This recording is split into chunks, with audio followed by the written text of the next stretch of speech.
இன்னைக்கு நம்ம வீட்ல என்ன சமையல் பார்க்கலாம். வாரத்துல முதல் நாள் திங்கட்கிழமை தெய்வீகமா ஸ்டார்ட் ஆயிடுச்சு. இன்னைக்கு கிருத்திகை. கண்டிப்பா சாம்பார் தான். கூடவே கொஞ்சமா ரசம், முருங்கைக்கீரை பொரியல் பண்ணியிருந்தேன். நேத்தே கீரை எல்லாமே கிளீன் பண்ணி வச்சதுனால இன்னைக்கு கிச்சன்ல சிம்பிளா சீக்கிரமாவே எல்லா ஒர்க்குமே முடிஞ்சது.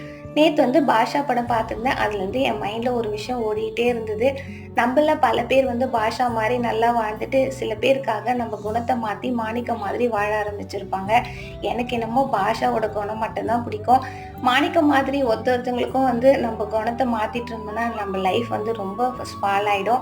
எப்பவுமே நம்மளுக்குன்னு ஒரு தனி குணம் இருந்துகிட்டே தான் இருக்கணும். அப்பதான் நம்ம வாழ்க்கையில எந்த ஒரு விஷயம் வந்தாலும் அதை நம்ம தனி ஆளா இருந்து அதை நம்ம சந்தோஷமா டீல் பண்ணுவோம். எனக்கு ரொம்ப பிடிச்சது பாஷாவோட குணம் தான். மாணிக்கம் மாதிரி குணத்தை மாத்திட்டே இருந்தா ஒருத்தவங்களுக்காகவும் நம்ம குணத்தை மாத்துற மாதிரி இருக்கும். நாளைக்கு பார்க்கலாம். பாய்.